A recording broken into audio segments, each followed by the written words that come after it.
Ram's CEO is doing what every truck buyer in America has been waiting for, releasing a brand new midsize pickup with a body-on-frame chassis and a projected starting price of just $23,000. If you've been priced out of the truck market and forced to choose between something affordable and something that can actually handle real work, the all-new Ram 1200 is the truck that finally solves that problem. While every other automaker has been pushing mid-size truck prices closer to $50,000 and loading them with features most buyers never asked for, Ram is going back to basics with a genuine body-on-frame workhorse built to compete with trucks costing twice as much at a price that actually makes sense.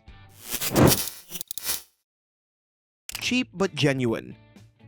Affordable trucks already exist in this market. The Ford Maverick keeps its entry price low and the Hyundai Santa Cruz follows a similar approach. But there's a distinction that matters. Neither of those is a genuine body-on-frame pickup. Both ride on unibody platforms borrowed from car and crossover architectures, and certain trade-offs come built into that choice. That's not a criticism of those vehicles, it's simply what they are. The Ram 1200 is going to be something different entirely. Here's the problem with unibody trucks for buyers who actually put a pickup to work. Load the bed repeatedly, haul a heavy trailer through rough terrain, or run a truck through demanding job site conditions week after week. And a crossover-derived platform starts showing its limits sooner than most buyers expect. The structure wasn't designed for that kind of sustained stress. That's the gap the Ram 1200 is going to step into because this truck is riding on a true ladder frame, body-on-frame chassis, the same construction philosophy that defines proven mid-size workhorses like the Tacoma and the Ranger. That type of architecture handles load and punishment differently. It flexes without structural consequences, absorbs abuse over long periods, and holds up in conditions that challenge lighter platforms far earlier. The proportions land the truck squarely in mid-size territory. A wheelbase stretching to 125 inches puts it in direct comparison with trucks that routinely sticker above $40,000. And the platform is only the starting point, because the real question is whether this truck can actually back up that body-on-frame promise with numbers that matter at the job site. And that answer is a lot more impressive than most people are going to expect. All about utility. Pull away everything that doesn't contribute to getting work done, and what's left is exactly what the 1200 is going to lead with. Style and premium features have their place, but this truck is built around a different priority. Two cab configurations are going to be available from the start. A regular cab for buyers who need maximum bed access without rear seating, and a crew cab for those carrying a full team on a daily basis. That level of flexibility is something several well-known trucks in this price range don't offer. Think about the buyer who's been shopping in this segment for a while. They've looked at the Maverick and the Santa Cruz, but neither comes in a regular cab. They want a single cab with a long bed and genuine capability, the kind of setup that actually works for a contractor or a small business owner. That buyer has been underserved for years, and the 1200 is going to give them back an option that the market stopped providing.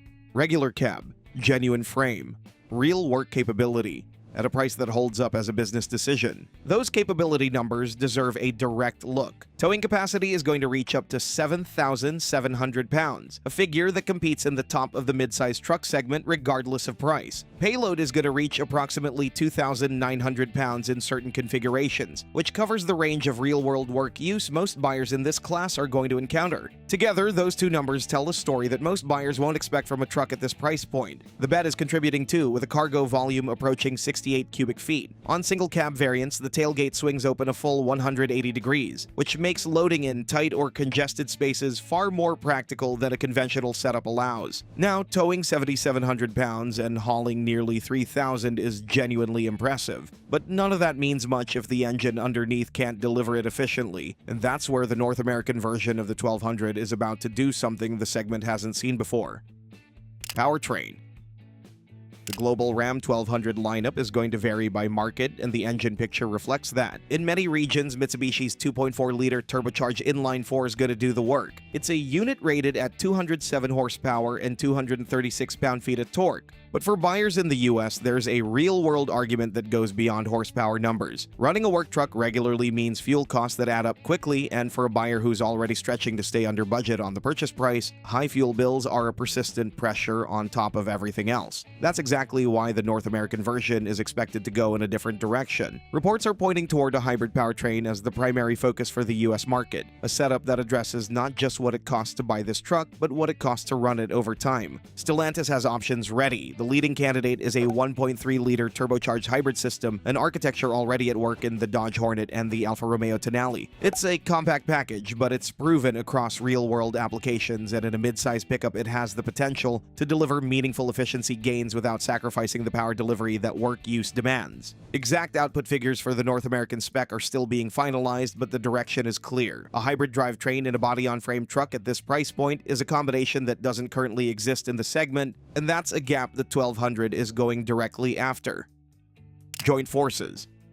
The Ram 1200 carries a Stellantis badge, but it didn't follow a conventional development path. This truck was developed through a joint venture between Stellantis and Changjian Automobile, one of China's largest automakers, with manufacturing handled by Shenzhen Baoneng Motor at facilities in Shenzhen, formerly operating as Chang'an PSA before Stellantis restructured the arrangement. That context matters for a specific reason. American buyers have watched a new mid-sized truck with a starting price under $25,000 become an increasingly rare thing, not because manufacturers stopped wanting to sell them, but because building a capable body-on-frame pickup independently at scale with modern powertrains is expensive. Shared development costs, established manufacturing infrastructure, and a supply chain built for volume production, those are the structural reasons a truck like this can carry a price near $23,000. Without that joint venture framework, the math looks completely different. The platform itself is the result of that collaboration, and it underpins a family of trucks sold under different names across different markets. The Peugeot Landtrek, the Fiat Titano, the Ram Dakota. Ground clearance is going to reach 9.3 inches in equipped configurations, with available four-wheel drive featuring dedicated 4-high and 4-low modes, rounding out the off-road capability picture. So the partnership explains how the engineering gets done, but it doesn't yet explain the number that's going to matter most to every buyer watching this, and that's exactly where the story is going next. Release date and price. Everything the Ram 1200 brings to the table comes down to one figure. The projected starting price for the North American version is approximately $23,000. At that number, buyers are getting a body-on-frame mid-size pickup, not a car-derived unibody with a hybrid powertrain, towing capacity above 7,700 pounds, and payload numbers that compete with trucks costing significantly more. Getting there requires domestic production. Import taxes would erode the price advantage significantly, and Stellantis is going to need to establish U.S. manufacturing before the 1200 can arrive at the price that makes it worth talking about. That groundwork is part of the plan, but it takes time to execute correctly. The current projection puts the North American launch approximately 2 to 3 years out. For buyers ready to act today, that's not the answer they were looking for. But given what's waiting on the other end of that timeline, a body-on-frame truck, hybrid-powered, towing over 7,000 pounds, starting near $23,000, the wait has a clear destination. When production lands on home soil, Ram is going to have something genuinely rare, an affordable truck that doesn't ask buyers to give anything up.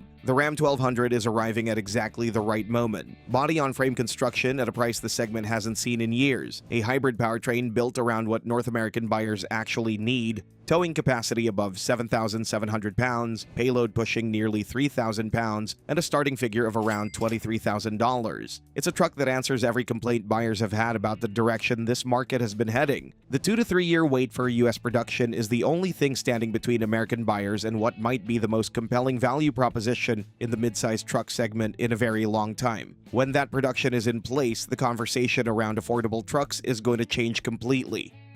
In the meantime, rival companies will be doing the same, developing their affordable workhorses. The Toyota Hilux Champ is a perfect example, and you can check it out in our next video. Already famous for its super affordable projected price, it's coming with flexibility and configurability that the American truck market has never seen before.